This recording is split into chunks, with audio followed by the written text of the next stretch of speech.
Good to see you all. Now I'm getting deja vu from those years when we were completely on Zoom.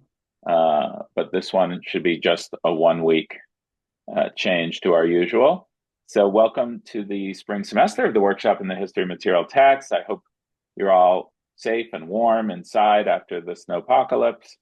Um, I'm sorry that we do have to begin on Zoom because it would have been very nice, of course, to host our distinguished speaker today, Adrian Johns, in person to introduce him to the duck at Sankey.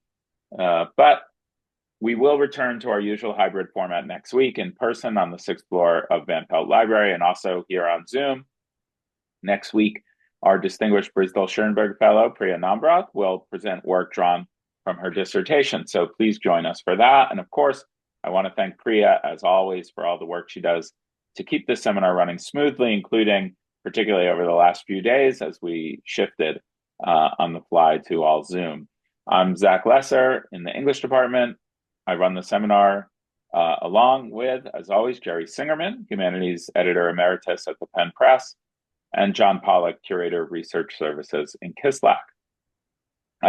We've got a great lineup this spring, I think, so I hope you'll join us for more of these weekly workshops. You're welcome to come to one, two, all of them, whatever you want. Drop in, there's no requirements. We've got topics this spring from the Declaration of Independence, of course, to Renaissance costume books, polar expeditions, vernacular literacy in China, Black printers and booksellers in the early US, and much more. You can find the full listing on our website, penmaterialtext.org. And if you put your name in the chat here, Priya will add you to our listserv and you'll get a weekly reminder of the upcoming talk with the Zoom link and maybe one other email, 2 other emails a week. You can also ask questions in the chat and we'll surface them later in the Q&A. You're also welcome to wait until Q&A, use the raise hand function on Zoom and ask your question live at that time. Until then, please mute yourself. So we've been wanting to host tonight's speaker for some time. I was surprised to see he had never spoken at this workshop in its 33-year history. So we're really glad he could kick off the spring semester for us today. Adrian Johns is McClear Distinguished Service Professor of History at the University of Chicago, where he's taught since 2001, following stints at University of Kent, UCSD, and Caltech, after earning his PhD from Cambridge, where I believe he told me that Roger Chartier was one of his external examiners. Adrian is one of our leading historians of the book, media, and material text more broadly, the history of science, and the history of information. His 1998 study, The Nature of the Book, Print and Knowledge in the Making, was a watershed moment for our field, as he engaged in a spirited controverting of received wisdom about print culture and the scientific revolution. It won a long list of prizes, including major ones from the American Historical Association and Sharp. A follow-up debate with Elizabeth Eisenstein, introduced by Anthony Grafton, both longtime friends of this seminar. That debate in American Historical Review in 2002 has been on the syllabi of many, many introductions to the history of the book courses ever since. Adrian's ideas about piracy, the stability or instability of print, credit, both financial and epistemological in the book trade, and knowledge transmission have been central to the field ever since. Since that book, which focused on the 17th and 18th centuries, his work has taken him forward in time as well, including Piracy, the Intellectual Property Wars from Gutenberg to Gates, Chicago 2009, Death of a Pirate, British Radio, and the Making of the Information Age, Norton 2010, and The Science of Reading, Information, Media, and Mind in Modern America, Chicago 2023. He's as interested in codes and algorithms as he is in air pumps and woodcuts. Today, he'll talk to us about a topic that has been of longstanding interest to this seminar, job printing, and specifically about one of the hugest areas of job printing in the modern world, product labels. So please join me in welcoming Adrian Johns to the seminar. Well, thanks very much. So thanks, Zach, Priya, and Jerry and John for inviting me to this. It's a pleasure to be here. I'm sorry it's not going in person, but what can you do? You can't fight God. Um, so yeah, I'm going to share, if this will work, some pictures with you. Let me see. Is that all working? Good. So maybe I need to do that as well. So anyway, so yeah, I was thinking about the title of this, what is it, 30 years long running workshop of material texts. And you're right, as far as I can remember, I've never actually presented at it before, but it's been a kind of looming presence over there in Philadelphia for me in Chicago, ever since it started up. And I was thinking to myself, kind of mischievously, which text has been produced materially more than any other? As like an industrial product. And I don't know that you could even answer that question. It may be just an ill-formed question. But in case you could answer it, I have a kind of candidate. And you can find it. It's so common that it's probably, if you looked at your computer, you would see it. And what I mean by that is not look at your computer in the way that one conventionally looks at a computer, which is to look through the screen at some piece of information. What I mean is look at the actual computer itself.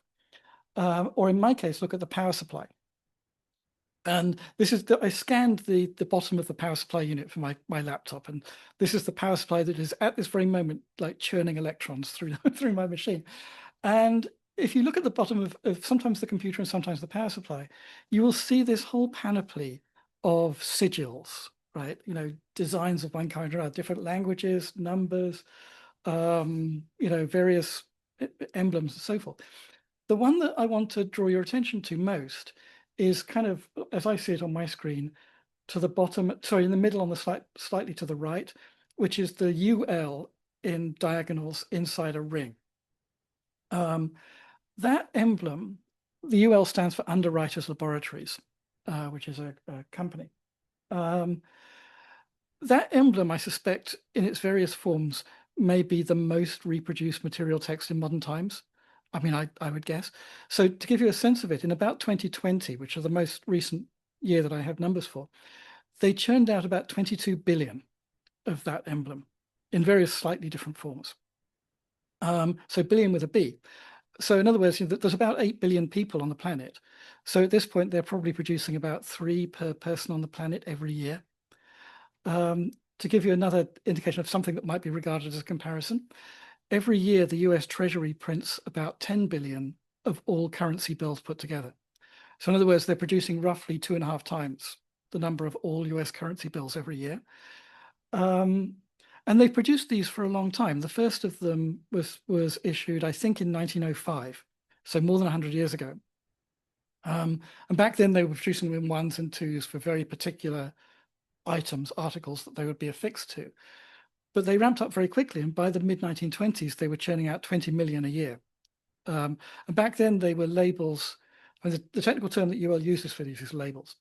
They were physically labels at that point, so they were produced on brass or rubber or cloth, and they were imprinted, and they were basically items of industrial manufacturing. You had to pay for them if you were a manufacturer. And by about the mid to late 1920s, they were producing them in such numbers that you start to see economists taking the production rates of UL labels as a proxy for the health of the entire American economy. And that's not just because they're produced in large numbers, it's also because they're then affixed to a wide array of different articles in the economy. So everything from cars to safes, sprinkler systems, all kinds of things. So they start to become a kind of economic proxy for the entire Commonwealth of the US. So this is what I'm interested in. I'm interested in these things. And as you can see from the fact there's a great number of these on the back of the power supply unit, UL is not alone in producing this kind of thing. There's a bunch of different operations that do. Probably the best known one, other than the UL symbol on that scan, is the CE thing, which I think is an EU one. But some of these, I honestly don't know what they are. I haven't had time to look them up. So I don't know what these things are myself. And they have changed over time. And I think that UL is by some distance the largest producer of these kinds of emblems, these kinds of certificates. So I want to look at these. They're pretty unpromising things to be interested in from first glance. But I want to ask about them the kinds of questions that historians ask. So I want to ask, where do they come from? Why are they made? How have they changed over time? What do people do with them? What are the cultural consequences of these things? What kind of opposition do they raise? It turns out they do raise opposition. And also, perhaps most, what happens to them when the economy, when the world that we live in moves from an economy of industrial production to an economy of informational production, which has kind of happened since the 1980s, really. And it turns out, and I'll get to this at the end, that what's happening, I think, is that this culture of producing labels is being reinvented, not just again, but yet again, for this new world, for reasons that I think are kind of interesting and with consequences that I think are interesting too. Now, this is Adrian, can I jump in and just ask you to start? If you actually start the slideshow, we'll see it a little bigger on Zoom. We're just seeing your slides, but yeah, like that. Exactly. Okay. Yep. Yeah, great. Perfect. Thanks. Sorry about that. I thought I did, but it didn't come up properly. Okay. So yeah. So just to explain a little bit further, this is part of a much bigger project. I'm interested in the practical policing of what might be called integrity in the world of goods from about 1350 or 1400 through now and into the future. And so integrity here is a kind of complicated catch-all term. It means for different people at different times slightly different things, but it has connotations consistently of authenticity, provenance, authorship, purity, genuineness. And since about 1950, the wholeness of intellectual property. So intellectual property becomes a kind of proxy almost for this. And what I'm finding is that over that period, and in fact a lot longer than that, devices like these labels are almost the central sort of thread through the history. So for hundreds and hundreds of years, different kinds of people, craftsmen, communities, the Catholic Church, the state, have used things like tags and marks and seals to attest to the quality and genuineness of articles that we all come across in our daily lives when they go outside the control and the oversight of those bodies. So export goods are a good example. So when you export things like wool, you attach some kind of seal to that wool, and it carries with it a certificate that it's legitimate, that it's the right length and width and quality and color and so on and so forth. And I raise the example of wool because this is where some of this, I think, actually really gets embedded and entrenched. So what you see on the right there is a lead seal that was used for the wool industry in Europe and England in particular in the early modern period. Every time you produced a length of woolen cloth for export, legally, you had to go through a whole series of steps, each step of which had to be overseen and attested to by an expert figure called an onager.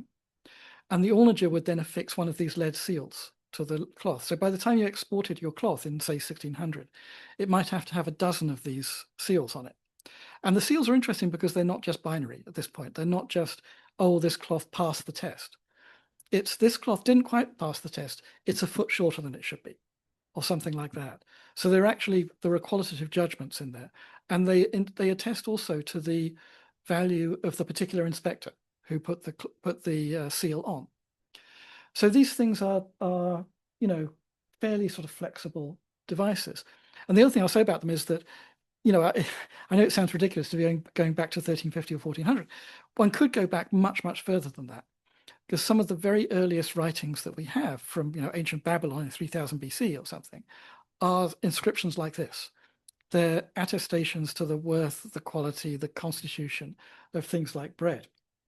Now, I'm not going back that far, partly because it would be ridiculous, and mainly because I wanted to be able to tell a continuous story, a story that tracks with the history of modern economics and, if you like, capitalism, industry, from its origins in the Middle Ages right through to now, and then beyond now into the future. And that principle of continuity is one of the things that's driving this. Um, so um, so these seals are used a lot, and one of the things that I think it struck me as a principle of continuity is a practice that in the early modern period was called in England search and seal. So it's the two things, search and seal. And search was like an inspection regime. So alnagers in the wool industry, ale tasters or ale conners in the beer making industry, things like that. These were often tradesmen who were elected every year by the trade, and they would go through and they would do the searching process, and then some kind of attestation, some certificate or license or something like that would be issued to the good as it went out into the streets. The one for cloth is the most elaborate because cloth was economically the most important. But by about 1550, 1600, you find some system like that for pretty much every craft industry. So, if you lived in London in 1600, you would have routinely seen processions of searchers going through the streets. So, for example, for the tallow chandlers company, which looked for candles, they'd be going to every candle maker in London, of which there are maybe a couple of hundred, making sure that only sort of apprenticed workers are making candles. The candles are of the right tallow, and so on and so forth, that they're of the right price. And this was what it was for any trade to be, as they said at the time, well ordered. And it was widely believed that if you didn't have this kind of system, any trade would collapse into a world of sort of self-interested anarchy. But it's very controversial because it involves these searchers going into people's houses, and they're co-tradesmen, which is double-edged because it means that they know what they're looking for. But at the same time, if you have what we would call a trade secret, they can take that trade secret and use it against you. And the only thing that stops that happening is that the different searchers are elected every year. So if you're searched one year, you might be the searcher the next year. So there's a kind of golden rule principle to it. A thing that makes it even more controversial is that starting in about 1580, entrepreneurs on the fringe of the royal court start getting royal privileges to do this, independent of the trade companies. And so now you have officers hired by these patentees who have no expertise in the industry, but come into your house and confine you and even imprison you for alleged infringements. And this blows up into an enormous political controversy to the extent that in the 1620s, Parliament steps in and stops it by a statute that's called the Statute of Monopolies, which has gone down in history as the origin of all Anglo-American copyright and intellectual property law in general, in fact. But that's not why it's passed in the first place. Why it's passed in the first place is to rein in these practices of search and seal. Anyway, I'm going back a long way, but this is to indicate to you that I'm interested in this because I think that there are continuities in the use of these kinds of labels and the background practices of search and inspection that authenticate the seals, the labels, all the way through into modernity and into the industrial age, and maybe through from where we live now. It's given rise to two, I think, lasting traditions, if you like, a positive and a negative one. And the positive tradition is, yes, this is an industry that upholds quality, authenticity, legitimacy, and so forth.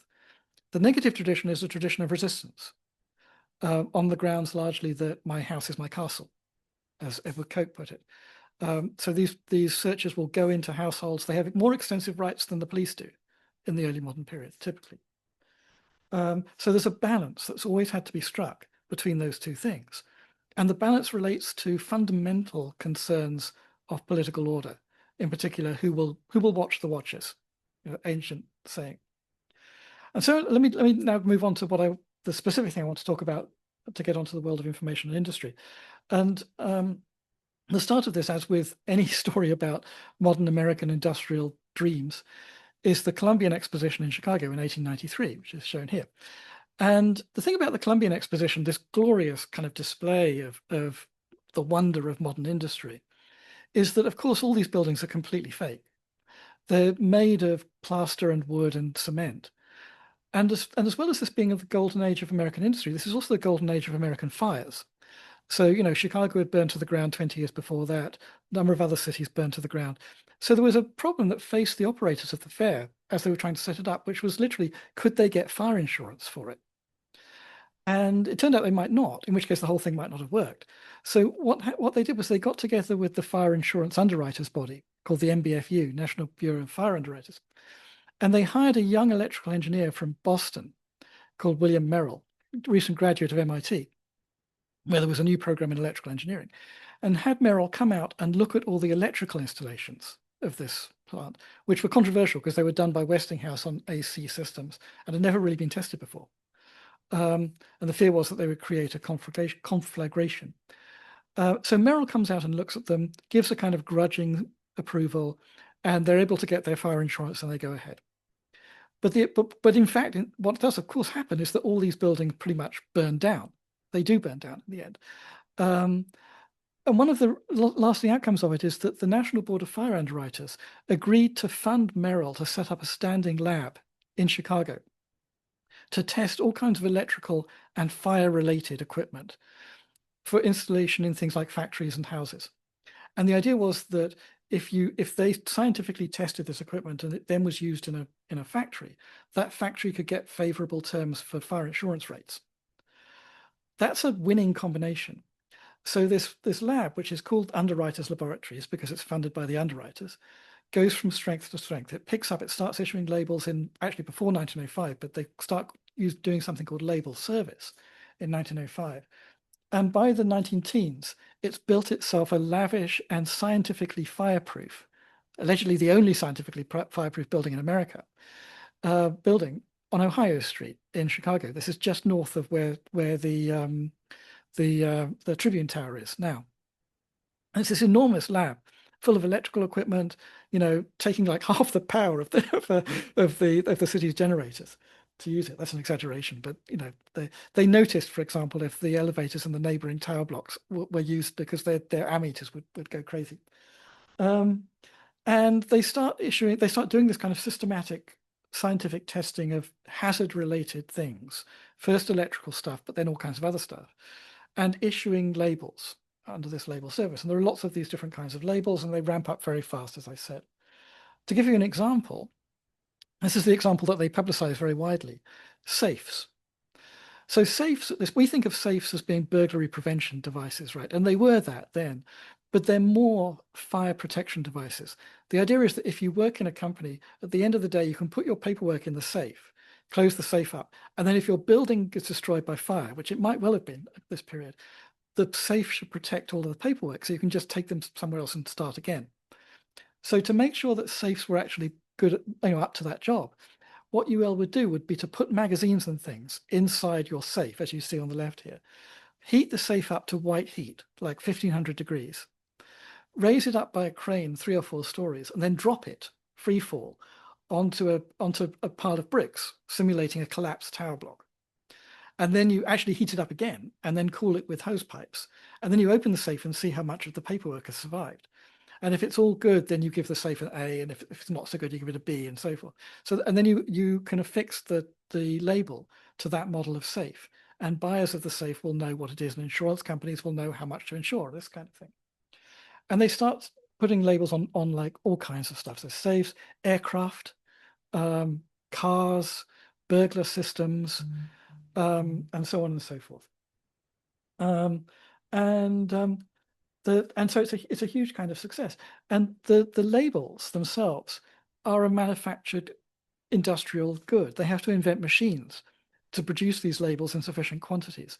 So this is the machine for manufacturing brass labels that they invent.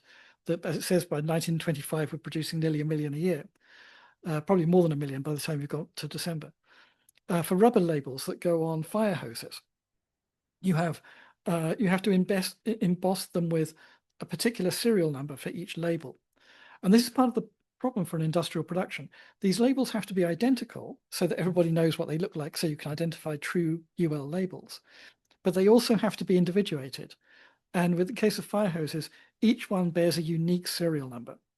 And the idea of that is that down into the future, 10 years from now, you can pick up any length of fire hose, even if it's been detached from previous lengths and put onto some different length, and tell exactly where and when it was made. And you can see how much it's degraded over time. Um, so, so they have that, these mechanisms. Every label has to be recorded in a file card system, which is kept in a bespoke, invented file card cabinet made out of metal so that it's fireproof. And these cabinets with the file cards are circulated to various inspection plants and companies across the country. They're also printed out with standards and approval lists of articles, which are also circulated as loose leaf folders so that you can add and remove items as the world changes. And the whole thing is accounted financially by hulking great calculating machines like this one. They had 3 of these.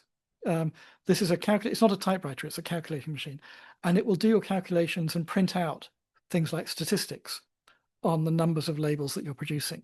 Hence things like using labels for a proxy for the general economy. And there are lots of different kinds of labels. So that internal magazines for the company print sort of dozens of pages where they just reproduce what these labels look like, and they're different colors, they're different sizes, their shapes, their typography, and all of that, because you're supposed to be able to recognize them. So, so you have here an entire kind of culture of labels. There's a couple of things I want to point out about it, 3 things maybe. One is they don't carry quite their own meaning with them, even though they're very simple in terms of their textual kind of semantics. Knowing how to read these labels is not actually straightforward. For example, if you come across a hose and it's 10 years old and the label is still attached to it, is that hose still safe or not? It's not actually obvious. If you're a factory owner and your furnace has been approved as version 1.0 and you tweak the design a little bit so it's version 1.1, can you attach the label to version 1.1? Well, UL was actually fiercely opposed to this and wanted to ban that practice altogether. It had to be exactly the design that was approved by their lab, and so on and so forth. There are all these kinds of niceties about exactly what labels mean. And so there have to be things like motion pictures that are circulated to the American public, which were played in cinemas to tell them how to not only look for the label, but what to read in the label when they read these things. All of this was summed up for UL by the phrase, the integrity of the label, which is partly where I get my focus on integrity from. But the integrity of the label, that's the acme of what this whole operation is about. As they still say today, actually, if you talk to people, their product is the integrity of these labels. That's their sort of capitalist thing. That's the thing they make, not the actual labels themselves. It's the integrity. And that plays back to the whole massive technological and social infrastructure behind these things, because they were employing thousands of scientifically trained inspectors to go to factories to submit the goods of these factories to absolutely routinized scientific tests. And they had to be routinized because otherwise one factory might claim that UL was colluding with a different factory to give them easier tests. And there in fact have been repeated claims against UL for, for antitrust and things like that ever since it was launched. Each inspector has a circuit, has to go to a certain number of factories repeatedly and by surprise. They don't forewarn the factory. And then they write down and they report before they even leave the factory, both quantitative data and also qualitative. What's the morale of the workforce like? Things like that. And then to make sure that the inspectors are doing a good job, the inspectors themselves get rotated to a different circuit every few months. And then the new inspector in the old circuit, the first thing he has to do is to go round to every factory and make sure that the previous inspector was inspecting it right. So it's a recursive system of scientific management. And everything has to be written down and explicit for this reason about antitrust and so forth. And all of that, though, is highly valued within the culture of this operation, but it's almost completely invisible to the outside society. There are occasional gestures in the media to inspection. That's about it. But you don't see this. But what's happening is that people are spreading out across the country, extending this kind of network, and not only across the US, but into Canada, the UK, and by mid-20th century into Europe and beyond. So this is actually what the label means. And you see here, this is a map of inspection centers in the late 20s. By this point, they have managers, electrical engineers from Chicago, going out every year to everywhere that's marked with a cross here. So they're traveling huge distances, tens of thousands of miles, just within the US itself to do this. And that's what the integrity of the label means. But as industrially produced objects, labels themselves are vulnerable. And it's very tempting if you are a producer or, say, a car thief in this case, to try to mess with the label itself, to produce counterfeit labels or to fake the labels. And you'll start to get anxious about this quite early on, 19 teens. These are attempts to make a foolproof, sort of unamendable engraving of a number that would go on a car engine, big block, right? And they fail at this. One of the things that UL inspectors and scientists had to do routinely was pretend to be criminals. And this is an example of that. They pretend to be car thieves who are going to go in and change the identity of the car by changing the number on it, which was a UL stamped number. And they find that they can't do this sort of infallibly. So as the decades go on into the 20th century, this concern about the UL listing, the UL label itself becoming vulnerable to counterfeiting is a constant kind of undertow. And then the last thing I want to just talk about is how that steers the transition into something like an information economy counterpart to the label system and to search and seal, going right back to the early modern period. Now, the story that's told within UL to this day about this has to do with counterfeit video recorders. Apparently, there was a shipment of counterfeit VHS recorders that was intercepted in New York in about 1990. And there was nothing unusual about that, happens. But the local customs officer noticed a UL insignia on these VHS recorders and phoned up UL and said, "What's this? What's your symbol doing on counterfeit VHS recorders?" And it rang alarm bells in the management. And what it inspired, over time was the creation of a new division within the laboratories devoted to anti-counterfeiting. And not just the counterfeiting of labels, so that's the first moving principle of it, but the counterfeiting of all goods to which labels might be attached. So things like, VHS recorders, for example, all kinds of goods. And by the late 1990s, UL was approaching firms like operations like Interpol to see about globalizing anti-counterfeiting operations in order to preserve this principle of integrity that they had preserved by this point for almost a century. And this new division ended up collaborating with Interpol globally to create the kind of infrastructure, as it were. In particular, two kinds of institution that would ground a new hybrid industry of policing integrity and intellectual property in the first instance in goods globally. And the first of these is a training operation. The idea is you train officers, customs officers, police officers, investigators, and so forth, not just within the US and Canada, but in Africa, China, and places like that. And this operation is called the International IP Crime Investigators College, IPSIC for short. And it's still going to this day. It started in, I want to say, the late 90s. And it's trained at this point hundreds and hundreds of individuals from more than 100 countries. And it's had the effect not only of unifying things like evidence handling methods and priorities. You pursue, for example, pharmaceutical counterfeiting is the top priority for all these things. Nowadays, battery counterfeiting, lithium batteries, very dangerous apparently. But also actually elevating the general status of information or crime in places where otherwise it might be seen as a rather bijou thing and not a place where you spend scarce resources, in the Caribbean or in Africa or places like that. And these are the kinds of courses that you take if you're a police officer or a customs officer or a corporate officer in one of these in this sector. So you worry about pharmaceutical counterfeiting, medical products, cryptocurrency, lithium-ion batteries, as I say, is another example. The second thing is annual congresses for actual on-the-ground investigators. And they've been running these similarly since about 2008, 2009, 2010. The most recent of them was last September in Lyon, in France, which I actually went to. I've been going to these for about a decade now, on and off.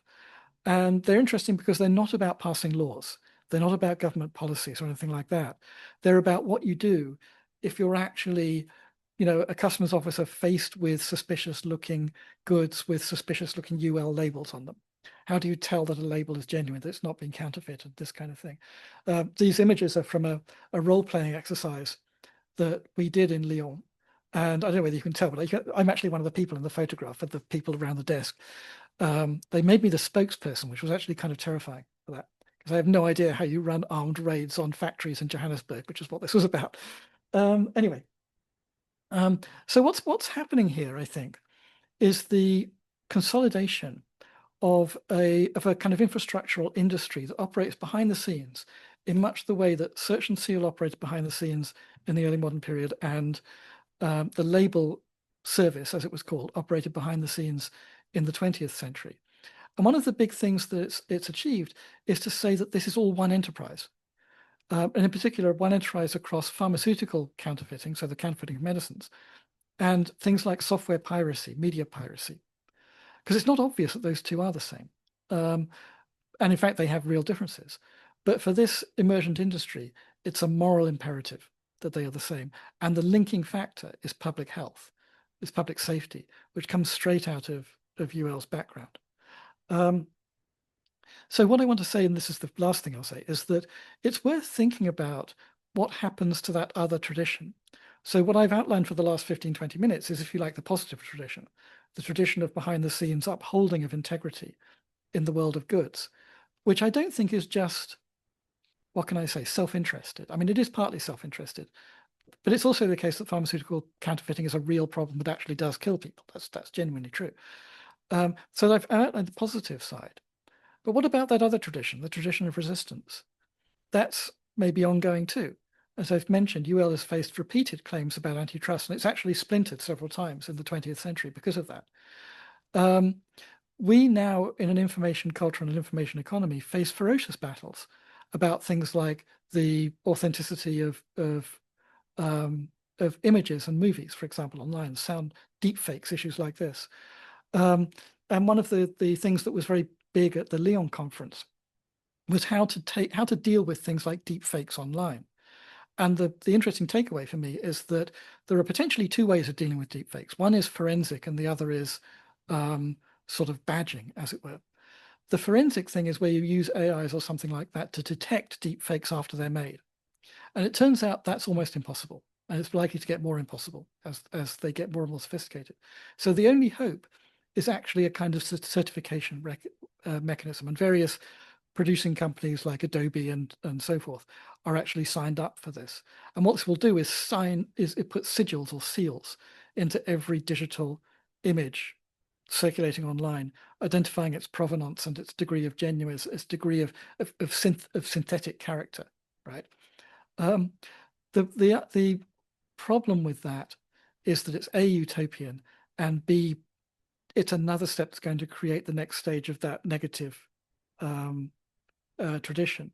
So we're going to see, and are already seeing, in fact, large degrees of resistance to this on the grounds that it more or less amounts to a total surveillance monitoring apparatus, right?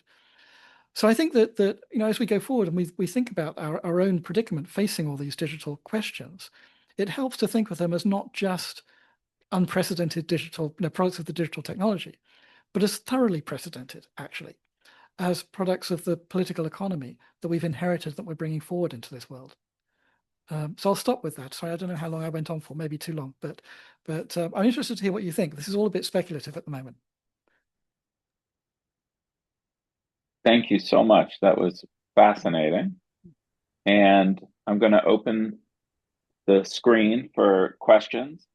You can just put your hand up and I'll call on you and you can unmute. Give everyone a second. I suppose I could start with a question while we wait for people to formulate their ideas, Adrian. I could see some real continuities going all the way back to the nature of the book and your interest in, how do things become accredited? There you use that term credit compared to integrity, questions of piracy and counterfeiting. I wonder, could you say, more about how there, you're focused on print particularly and science. Here, we're in a much more kind of technological world, and there's other issues at stake. But can you talk a bit about where you see that those continuities and what you see that is working a little bit differently in this story you told us from the, say, late 19th century to the present? Yeah, thanks. This is almost like the whatever the $60,000 question, right? I mean, I do think of this as almost volume three of something, where volume one is the nature of the book and volume two is the piracy book, and this is the third, much delayed part of it, because I think that the nature of the book was about the sort of the degree of variation that exists in what's often been taken to be a kind of machinery of identity, of sameness, um, in the early modern period. And it's really, I mean, even more than that, it's about the background labor of it. I mean, to a certain extent, I think I mean, I don't think I qualify as really a labor historian, but I think that one of my kind of traits is to keep pointing to the amount of work that it takes to uphold things that are often taken to be self-sufficient. And so that was part of the point of the nature of the book, was to see the amount of work that had to be done in a craft-oriented world to uphold what are often taken to be the self-sufficient samenesses of printed books. Then the piracy book was about, it's a much longer chronology, and it's about intellectual property and its enemies over this period. And as I was very interested in the practice of piracy, partly just for the stupid reason that I thought I found the moment when the term piracy started to be used for this back in the 17th century. And that just led into this whole rabbit hole. But then when I was finishing that book was when I came across basically the start of this story. I came across UL and IPSC and these congresses. So the first of the congresses I went to was in Panama City in, I want to say about 2011. I can't remember exactly when. Um, and I suddenly thought, I've got all this wrong, or not wrong, but I've missed half the story, right? That I've always assumed that, in a certain sense, there's a like a constant standard against which activities like piracy are, fighting or something like that. And I've realized there isn't that constant standard at all. Of course, what's happened is a constantly evolving resultant of series of clashes between different kinds of agency. Um, and so people that we call pirates are constantly fighting against people that we might call police anachronistically. And what we take to be things like the doctrine of intellectual property are the resultant of these clashes, which are often largely invisible because they take place, at doorsteps and in people's studies and things like that. And then for this book, so this book arose from going to those congresses and just talking to people and realizing how they have their own self-image is actually consequential. So this idea that the centrality of public health is just a kind of fixed thing for them. They're very determined about this. And I don't think it's just self-interest. I mean, in the world of people who look at intellectual property academically, or the world of things like open source, that kind of world, there's an awful lot of skepticism about the policing of IP. So, they'll scoff at things like digital rights management and Digital Millennium Copyright Act, all of that. These are like a villain's gallery of things. And the notion is that this is all simply self-interest and it's false consciousness or something. I think it is self-interest to a large extent, but it's not only that. I mean, you talk to some of these people who have been out in Africa policing counterfeit pharmaceuticals, and the stories they tell you are genuinely hair-raising. And it's not just third world, it's not just developing world, it's actually happening within the United States and Europe as well. So we know one can't be too complacent about it. So I wanted to kind of get the complexity and the constructedness and the intractability of the issues that are raised by that side of it as well. So I do think of this as being like the closing of an arc, as it were, that was started out by that first book. Not that I thought I was doing that back then, but but now I see it that way. Yeah, that's interesting. Um, okay, let's go to our audience. Liliana, I think your hand was up first. Thank you so much for the excited presentation. Um, I work a lot with images, and a number of images that I want to use have already the embedded sign in Mhm. them because they come from agencies that want me to pay for them. Mm. So it's not a question of whether they are authentic, it's a question of whether they're defending what is called their property.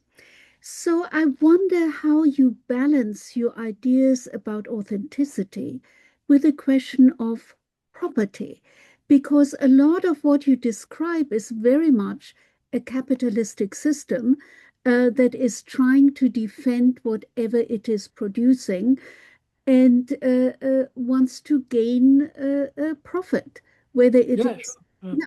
Yeah, Yeah.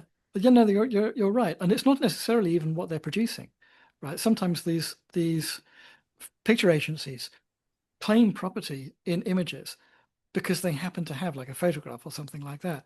But it's not that they've produced it. It's just that you're having to go through them because that they're the ones who happen to have the image, right? And anybody who's written a book that uses images knows that image research and permissions management is just a total nightmare. You know, it's incredibly expensive. It's arbitrary. And there's actually a great book by a retired colleague of mine. I can't remember her name now, but who was one of the editors at the University of Chicago Press. She was the art editor there, and she wrote a book called Permissions. Susan Bielstein. She wrote a book called Permissions, which is partly about this. The whole book is about this kind of horrible problem. And at one point in the middle of it, she's talking about the antics of art galleries forbidding you from using images that you might take, if you go into an art gallery yourself and just photograph a painting. And at one point, she just ends up throwing her hands up in this book and saying, "Oh, for goodness sake, just go in and photograph the painting and just use it." And I remember reading this. I was on the editorial board when this came through, and I remember reading this and thinking, "We're going to get sued. This is we're going to get crucified for this," but we didn't, of course.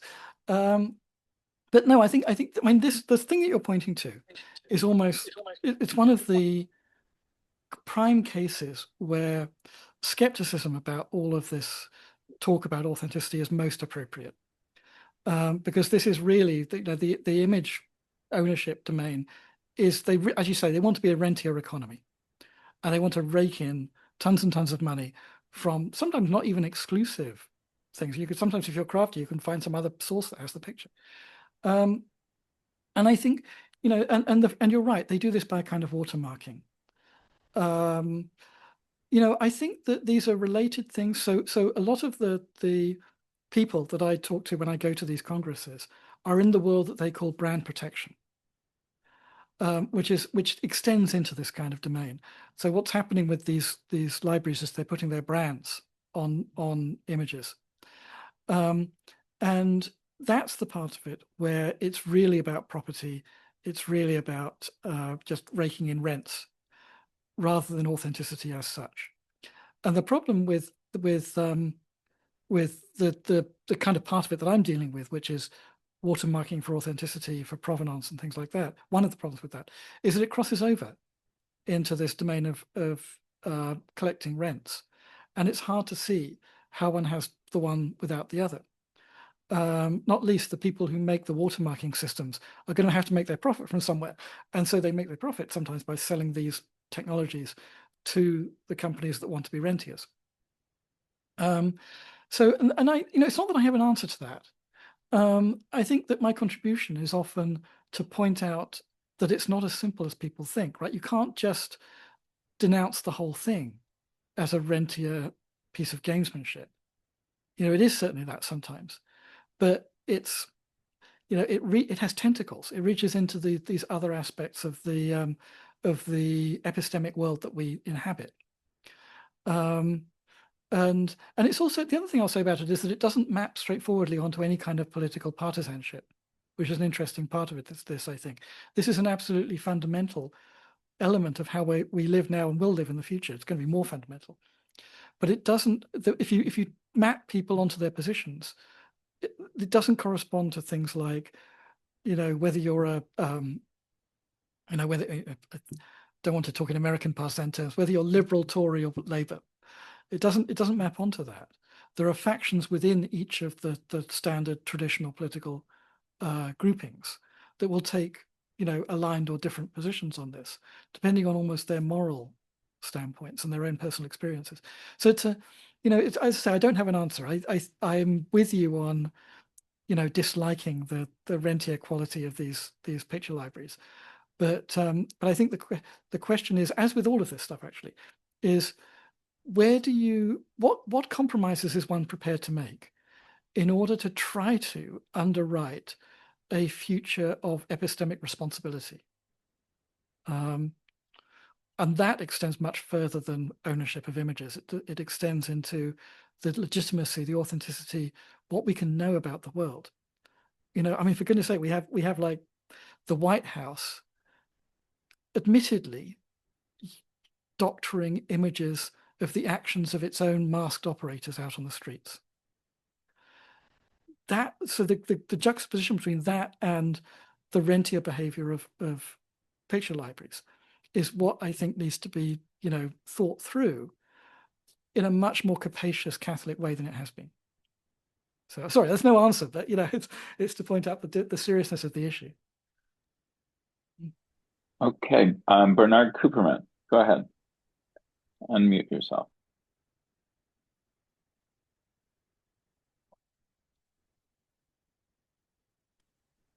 Yeah, can you hear me? Mm-hmm. Yeah, Professor Johns, thank you very much. It was a wonderful talk, but I have two thoughts that might expand the thing a little bit more. One thing, you mentioned the earlier mechanisms for controlling exports and the like, but medieval merchants already had seals that they were putting on their shipments, on their cases, and they were signed in specific ways. So this wasn't a international corporation imposing the labels or the sigils, but rather apparently in an agreement among merchants who operated quite internationally to have a way of sealing their own goods, and insurance claims were based on these and so forth and so on. So that's just a general comment about the history of this. But what you're describing in terms of these seals immediately put me in mind of kosher seals. You use the UL, but the OU is universal, but there's about 100 of those. And the people who put them out aren't just guaranteeing authenticity, they're actually making a claim to their own authority within religious communities. And they fight like mad among each other over who gets to get these very lucrative contracts, which in turn support their religious organizations. And it gets to be so crazy that, for example, in the Israeli parliament, they don't use the state's rabbinic control over the kosherness of the cafeteria, because other people want to have their hands in that pie, in that thing. So what you get is the seal is not just a question of authenticity, but it's really a method of establishing, you mentioned rentiers for photographs, but it's also the control over the seal becomes a violent fight, and it affects the nature of concerning or of conceiving what is not authentic, but what is religious, what is acceptable, what is permissible. So this is, in other words, everything you're describing functions within other strata of society as well, and it was quite fascinating to think about it in that thing. Anyway, that's my comment. No, well, thank you. Those are both really valuable. Yeah, I don't know, obviously, stuff about about early medieval merchant life very well, but you're right that the use of seals for things like the wool trade going out of England doesn't crop up out of anywhere, and it's not out of nowhere. And it's not a kind of top-down imposed thing by the monarchy or something like that. It comes out of practices that already existed. So even alnages, right? It's a French word, and it comes out of continental woolen practices. So it's certainly something that sort of arose from merchant networks that were already in being. You can track it back in places like what's now northern Italy, right, where the revival of city-states at the end of what's called the Dark Ages. But I think you're right that it's, and that's a valuable thing to point out, that this is not just a kind of system that comes about by design. It's one that emerges through long practice by these trading communities. The other point about how seals, that ownership of the seal conveys authority over some domain that you have, in this case, use of rabbinical seals and so forth. I think is really interesting and really important and really true, and it's true in many different domains. That there is this kind of almost recursive quality to these devices. So you claim authority by the crown to use your seal, but the seal also conveys authority to the holder of the seal. And one of the areas where I think that this is evident, but I may excite a hornet's nest in suggesting this, is I think that in the book trade you see this. So I think there's an extent to which it's not wholly the case, but things like imprimaturs are to an extent an example of this. So imprimaturs are the Latin word, it may be printed, that is given out by licensors to books that are going to be legitimately produced by the book trade in the 17th century. And I think that, and they're usually incorporated into the history of censorship, which is a history that's usually done kind of linearly back from the 20th century and connects it with things like indexes of prohibited books in the Catholic Church. And that's not kind of false, but at the same time, I think there's something about imprimaturs which is more like seals.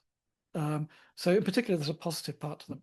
Imprimaturs are supposed to convey the active approval of the authority, whether it's the church or the state, the crown, as well as just like a permission that it may go. It's more like, it's almost like the English phrase, I actually forget what it is because I haven't lived in England for 30 years, but there are companies in England that get a kind of badge that shows that they provide goods to the king or the queen by appointment to the king, right? It's almost like that, right? That's what an imprimatur, I think, is to a certain extent, depending on the context. And what that means is that implicit in what you've just said, and a little bit more remotely in what I was trying to argue through this, is a revisionist history of what we think censorship is, and like information control writ large. And I've gone back and forth about to what extent I want to include that in this book project, because it's a whole thing in its own right. But I think I do want it to be there. I want it to be there somehow. Davida. Yes, thank you so much for your talk. I want to kind of bring in a different aspect of the information age and a challenge that it raises for sort of the epistemology behind the underwriter's laboratory.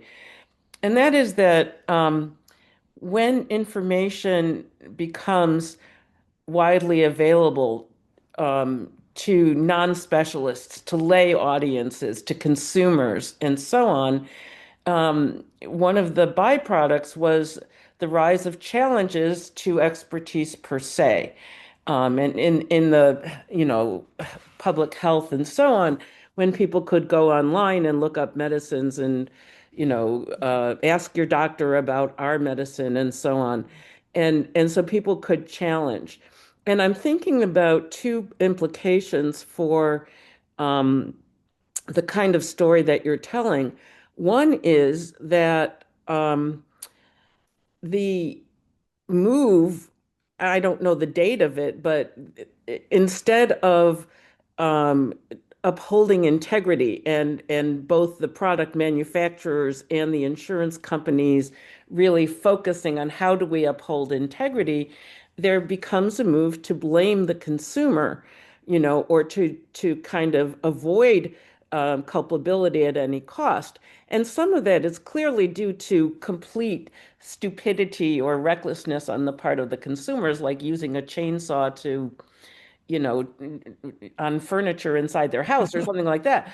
But it's also seems to be an abdication of accountability to some extent. But then on the other hand, what you have is the this democratization to some extent of information leads to this whole challenge to vaccines, for instance, and you know, do they cause autism, and the you know the denial of scientific information, or scientific consensus, and that seemed, and at this point, Robert Kennedy Jr. is like the biggest, threat to public health in the world. Um, and he gets to be in charge of what labels get put on what products, and who gets the imprimatur of CDC approval, or even FDA approval. I know this is way beyond the topic of labels and seals, but I think that that aspect of the information age, it, it is a big challenge for thinking about how do you maintain trust in the people who are putting the labels on and how they get used.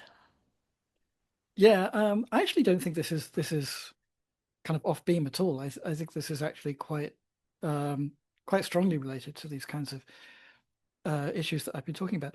There's a different part of this project that has to do with moral panics about adulteration, which this is actually a kind of well-known story, right? They hit in the early to mid 19th century, and they accelerate through the early to mid 20th century.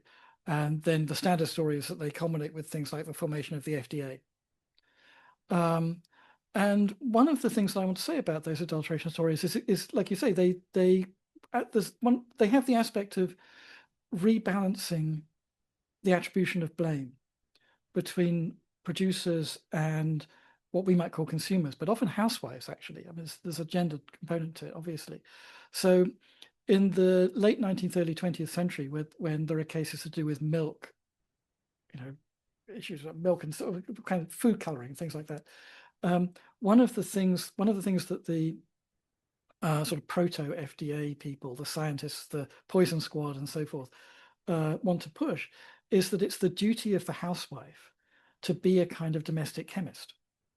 And the housewife has to take in like instruments, right? They need hydrometers in their kitchen to measure things like the quality of milk, which is actually an incredibly difficult thing to do very well. I mean, there are legal cases in the late 19th century where they bring in a bunch of scientists and try to get them to measure the quality of samples of milk using lactometers, which are milk hydrometers, and they find they can't agree at all on it.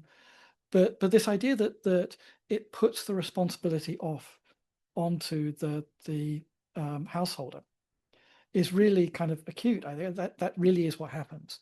And one of the things about that I think is interesting, apart from just the moral point about it, is that it amends, I think, our sense of a certain periodicity. Because as I say, this story about adulteration typically culminates with the formation of big public agencies like the FDA, CDC. If we see it instead as a kind of resituating of responsibility, we see that that's not the end of the story. And responsibility gets resituated again. It's a dynamic that goes on, and it has to be constantly worked over. And we're at a stage now where the dynamic seems to have reversed to some extent, right? We're almost back to a free-for-all, because nobody of any sense is going to trust, RFK and his I think the technical term is goons. So it's I think there is a sense in which, well, actually there was there's a moment in the early 2000s when an executive from one of the big pharmaceutical corporations, AstraZeneca or something like that, appeared before Congress to give testimony on the labeling of pharmaceuticals and counterfeit pharmaceuticals and so forth. And he says in the end, look, we can't solve this problem. We're going to end up in a world where we're back to trusting your local apothecary. which is a kind of astounding thing to say for somebody who's at the head of one of the most ultra-modern research corporations that exist. But I think he got to something there, which is that, firstly, this does have to do with trust, but secondly, trust is an eternally dynamic thing. It's not something you can just build up and then treat as though it's there and you can tap on it, right? It has to be constantly reinforced, and it's constantly going to be shifting, which is why we need historians. Yeah, so I'm not sure. I think that's about the degree that I would say about that.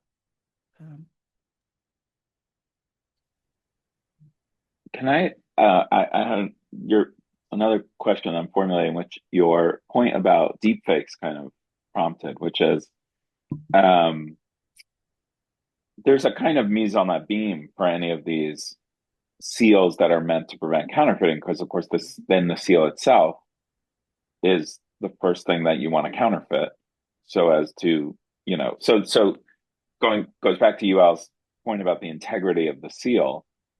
In both senses of that word, I mean, they want to preserve the integrity of what lies behind the seal, that is their processes for evaluating, but the seal itself needs to be kept completely secure from counterfeiting, which is impossible.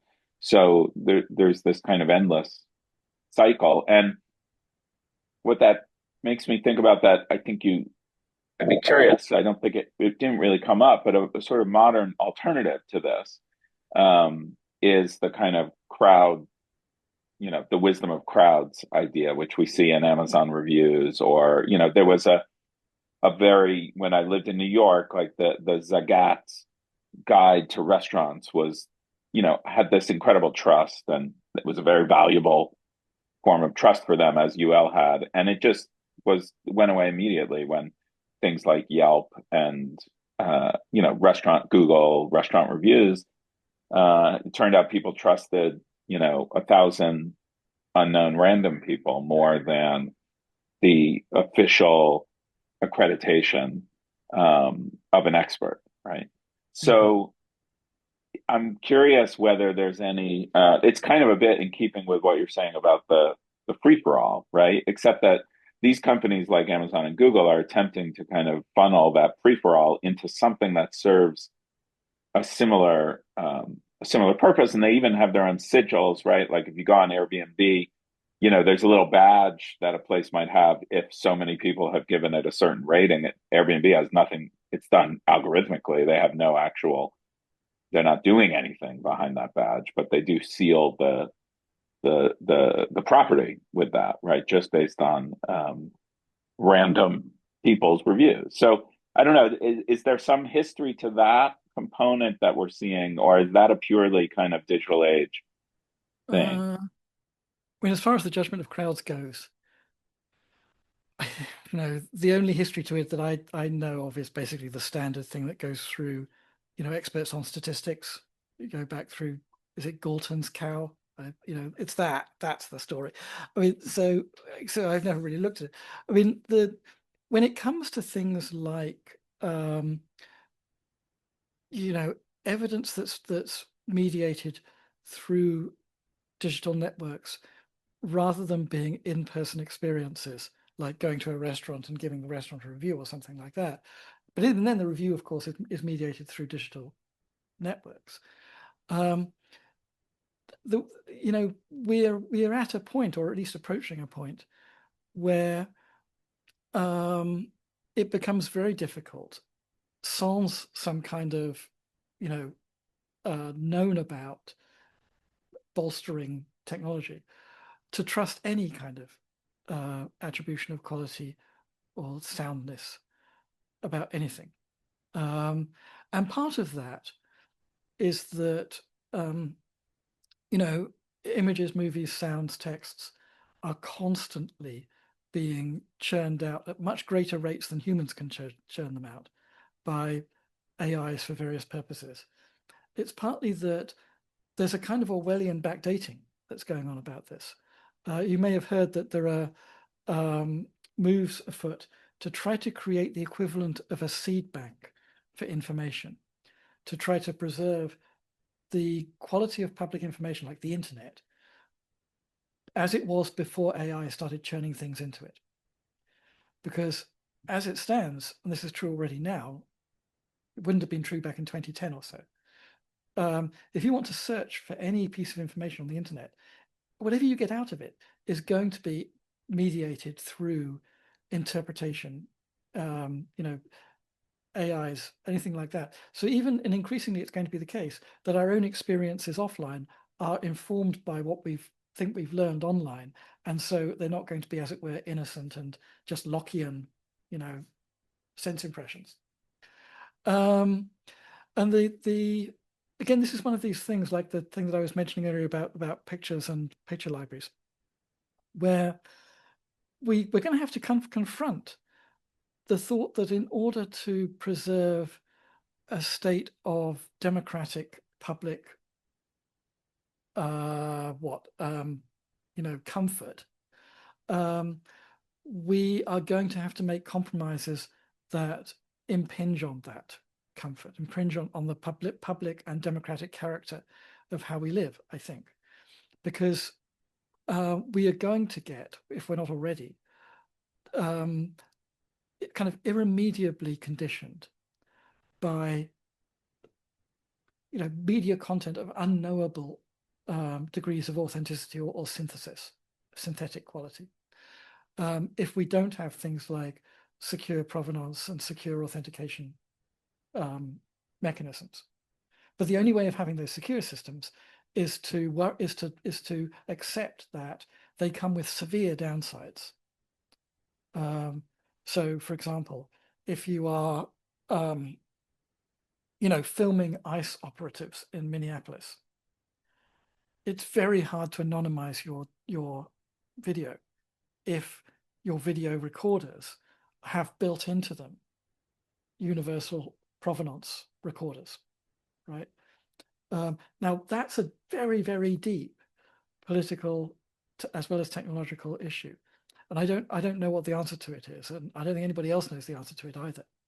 At least I haven't seen any answers to it.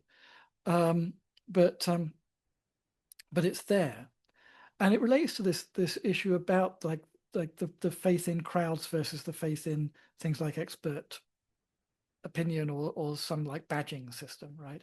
Because you don't even have the faith in crowds without something like this. I think that dissolves too, potentially.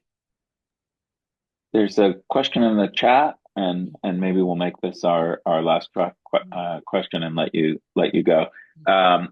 Gary Dyer asks, isn't there an intriguing distinction between marks of integrity that refer to a standard of quality that's generally applicable, like the Good Housekeeping seal of approval, and marks of integrity that refer to the goodwill of an individual origin, like a company that trademark law protects?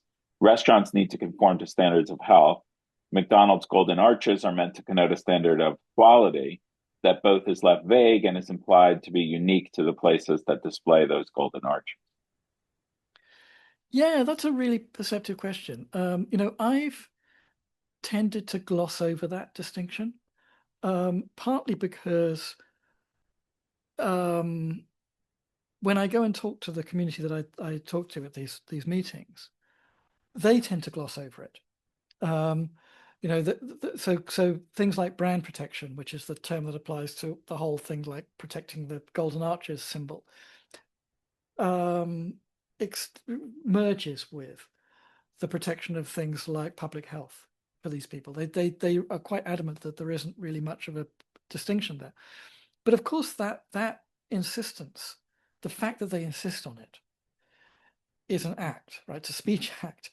And it's not to be taken for granted that they're actually right. And one of the reasons why it's taken me a long time to write this, apart from just, I have other duties, I have other responsibilities and so forth, is that I've struggled with this kind of question quite a lot and gone back and forth about it myself. So at first I was calling the subject that I'm dealing with the intellectual property defense industry, IPD for short. So I still call this in my own mind IPD, the whole project. But then I found myself feeling I should adopt actors' categories. And so I started calling it an information defense industry. And for a while I was doing that. And I'm kind of on that side at the moment. But then I had critics, I'd give talks and critics would say to me, come on, you're just buying into the self-interested representation of biased agents. And maybe I am, I don't know, that's true. And I'm at the moment I'm inclined to think that the virtue of following actors' categories outweighs the vice of being, as it were, complicit. But you do have to be critical. I mean, you can't simply be complicit, right? So you do have to kind of point out the tensions to all of this.